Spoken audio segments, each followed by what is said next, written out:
নমস্কাৰ বন্ধুসকল, স্বাগতম জনাইছোঁ সকলোকে আজিৰ নতুন এটা ভিডিঅ'লৈ। আৰু আজি আপোনালোকে দেখিছে মহিলা উদ্যমিতা অভিযানৰ বহুতবিলাক ফৰ্ম আছে মোৰ তাত। সেইবিলাক বহুতবিলাক ফৰ্ম হয় আৰু এই ফৰ্মবিলাক ফিল আপ কৰা হৈ আছে অলৰেডি। মই সেইটো কাৰণে ডিটেইলছবিলাক দেখাব পৰা নাই, আপোনালোকক দেখুওৱা নাই। আৰু আজি আপোনালোক জনাব গৈ আছোঁ বহুতৰে মানে কিছুমান প্ৰব্লেম হৈ আছে। সেই প্ৰব্লেমবিলাক ইয়াতে মই চলিউশ্যনটো দিম আজি।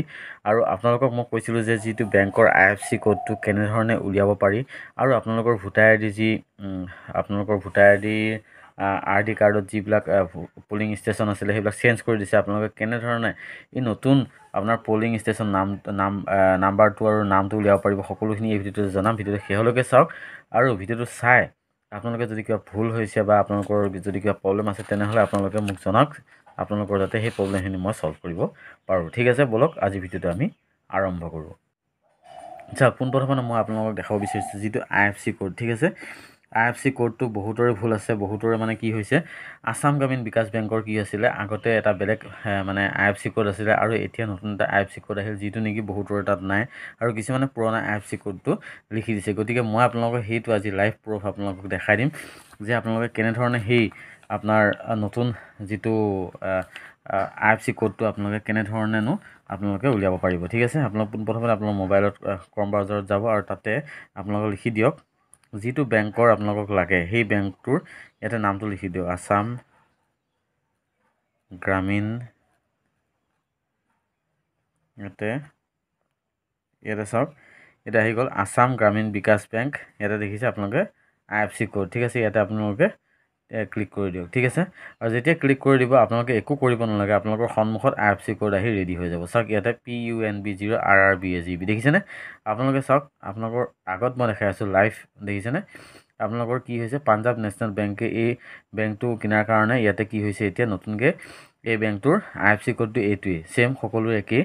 গতিকে কোনো ডিষ্ট্ৰিক্ট ৱাইজৰ লগত কথা নাই, আপোনালোকে ধুনীয়াকৈ এই কোডটো আপোনালোকে এই IFSC কোডটো আপোনালোকে ইউজ কৰিব পাৰে। ঠিক আছে, বহুতৰে এই প্ৰব্লেমটো হৈ আছে যে IFSC কোডটো পুৰণাটো দি দিছে। গতিকে আপোনালোকক পোনপ্ৰথমতে মই সেই প্ৰব্লেমটো ছল্ভ কৰিব বিচাৰিছোঁ, কাৰণ এনেকৈ ধুনীয়াকৈ আপোনালোকে গুগলত গৈ আসাম গ্ৰামীণ বিকাশ মাৰি দিব, তাৰপাছতে আপোনালোকে এনেধৰণে সেই IFSC কোডটো আপোনালোকে দি দিব। ঠিক আছে, তাৰপাছত নেক্সট আহিলোঁ আপোনালোকক ভোটাৰ আই ডি। ঠিক আছে, ভোটাৰ আই ডি মই যদি আগতে আছিলে ধৰি লওক এখন স্কুলত, সেইখন স্কুলৰ ধৰি লওক এতিয়া যিটো আপুনি যদি চাই নেটত, সেই স্কুলখন এতিয়া মানে ৰুম 2 ৰুম 3 এনেকুৱা ধৰণৰ হৈ গৈছে। আপোনালোকে কেনেধৰণে চাব সেইটো মই আপোনালোকক দেখাই আছোঁ। চাওক লাইভ প্ৰুফ আজি আপোনালোকক দেখাই আছোঁ, সকলোখিনি কৰি দেখাইছোঁ। আপোনালোকে সেই ধৰণে যদি কৰে আপোনালোকে ধুনীয়াকৈ কামখিনি কৰিব পাৰিব। ঠিক আছে, ইয়াতে লিখক এপিক। ঠিক আছে, এপিক বুলি মাৰাৰ লগে লগে আপোনালোকে চাওক এপিক ইনফৰ্মেশ্যন আহি গৈছে, দেখিছেনে? ইয়াতে ক্লিক কৰি দিয়ক আৰু ক্লিক কৰি দিয়াৰ লগে লগে ইয়াতে চাওক ভোটাৰ ইনফৰ্মেশ্যন ECI, দেখিছেনে? এইটোত আপোনালোকে ক্লিক কৰি দিব। ঠিক আছে, যেতিয়া ক্লিক কৰি দিব এনেকুৱা ধৰণে আপোনাৰ নেশ্যনেল ভোটাৰ ছাৰ্ভিচ পৰ্টেল এনেকৈ খোল খাব আৰু ইয়াতে এটা লিংক দিছে, দেখিছেনে? এই লিংকটোত আপোনালোকে কি কৰি দিয়ক, ক্লিক কৰি দিয়ক। ঠিক আছে, যেতিয়া আপোনালোকে ক্লিক কৰি দিব এটা নতুন পেজ খোল খাব। ঠিক আছে, এনেকুৱা ধৰণৰ মই গোটেই মোবাইলটো দেখাই দিব বিচাৰিছোঁ। আপোনালোকে ভাবিব কোনোবাই ফেক কৰি আছে, কিন্তু নাই। ইয়াতে চাওক ডাটা অন হৈ আছে ধুনীয়াকৈ, এতিয়া বাজিছে 4:26। ঠিক আছে, আৰু ইয়াতে চাওক চাৰ্চ ইন ইলেক্ট'ৰেল ৰোল। ঠিক আছে, ইয়াতে আপোনালোকৰ ইয়াতে যদি আপুনি ডিটেইলছ যদি চাব বিচাৰে ইয়াতে এপিক নাম্বাৰ দি চাব পাৰে, ইয়াতে মোবাইল নাম্বাৰ দি চাব পাৰে। ঠিক আছে, ইয়াতে কি কৰিব আপোনালোকে, ইয়াতে যিটো এপিক নাম্বাৰত ক্লিক কৰি দিব। যেতিয়া ক্লিক কৰি দিব ইয়াতে আপোনালোকৰ এটা অপশ্যন আহিব চিলেক্ট লেংগুৱেজ। এই লেংগুৱেজটোত আপোনালোকে আছামিজ কৰি দিব পাৰে। ঠিক আছে, আছামিজ কৰি দিয়াৰ পিছত তললৈ স্ক্ৰল ডাউন কৰিব, ইয়াতে দেখিছে এপিক নাম্বাৰটো আপোনালোকে ধুনীয়াকৈ ইয়াতে আপোনাৰ এপিক নাম্বাৰটো ইয়াতে দি দিব। ঠিক আছে, মই এপিক নাম্বাৰ এটা দি লওঁ, তাৰপিছত আপোনালোকক দেখাই আছোঁ।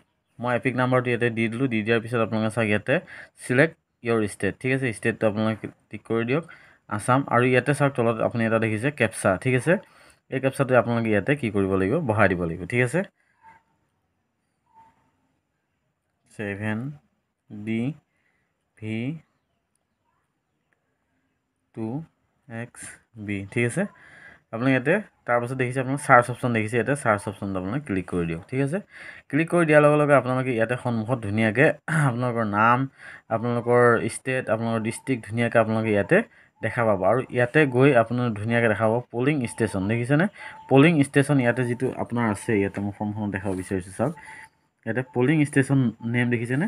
ঠিক আছে, আপোনালোকে ইয়াতে কি দেখা পাব, ইয়াতে চাওক পলিং ষ্টেচন নামটো এইটো যিটো দেখিছে গোটেইটো ইয়াতে লিখি দিব শ্বৰ্টকৈ লিখি নিদিব গোটেই যিমান আছে ইয়াৰ পৰা ইয়ালৈ গোটেইখিনি আপোনালোকে লিখি দিব ঠিক আছে তাৰ তলতে আহিলে পলিং ষ্টেচন নং ঠিক আছে নংটো ভোটাৰ কাৰ্ডত যি আছে সেই নংটো নিদিব কাৰণ এতিয়া আপডেট হৈছে গতিকে আপোনালোকে এনেকৈ চাব ইয়াতে পাৰ্ট দেখিছেনে পাৰ্ট নম্বৰ ইয়াতে চাওক 144 দেখিছেনে তাৰপিছত আপোনাৰ স্কুলখনৰ নাম আহি যাব বা যোনখনত আপুনি য'ত ভোট দিয়ে সেইটো আহি যাব 144 যিটো দেখিছে এই পাৰ্ট নম্বৰ সেই পাৰ্ট নম্বৰটো আপোনালোকে ইয়াতে যিটো আপোনাৰ পলিং ষ্টেচন নং এই নংটো কি কৰিব ইয়াতে লিখি দিব এই যিটো পাৰ্ট নম্বৰ দেখিছে আপোনালোকে পাৰ্ট নম্বৰটো ইয়াতে ভৰাই দিব পলিং ষ্টেচন নম্বৰটো পাৰ্ট নম্বৰটো ভৰাই দিব ঠিক আছে তাৰপিছত যদি আৰু বিশেষ যদি আৰু বেছি ডিটেইলছ চাব বিচাৰে তেনেহ'লে আপোনালোকে ইয়াতে গৈ কেনে ইয়াতে যিটো দেখিছে একশ্যন ভিউ ডিটেইলছত ক্লিক কৰি কেনে আপোনালোকে গোটেই আপোনালোকৰ ডিটেইলছ ইয়াতে আপোনালোকে ধুনীয়াকৈ চাব পাৰে ঠিক আছে আৰু আজি আপোনালোকক মেইনলি এই দুটা বস্তু দেখাম বুলি ভাবিছিলোঁ কাৰণ বহুতৰ প্ৰব্লেম আছিলে পলিং ষ্টেচন নম্বৰটো আগৰটো লিখি দিছে আৰু যিটো IFC কোডটো আগৰটো লিখি দিছে গতিকে আজি মই এইখিনিয়ে দেখালোঁ যাতে আপোনালোকৰ এইটো প্ৰব্লেম নহয় আৰু ধুনীয়াকৈ আপোনালোকে যাতে এইখিনি কামটো নিয়াৰিকৈ কৰিব পাৰে ঠিক আছে আৰু আজি ভিডিঅ'টো যদি চাই ভাল পাইছে সকলোৰে মাজত ভিডিঅ'টো শ্বেয়াৰ কৰিব আৰু যদি কিবা সুধিব লগা আছে তেনেহ'লে কমেণ্ট বক্সত গৈ কমেণ্ট কৰিবলৈ নাপাহৰিব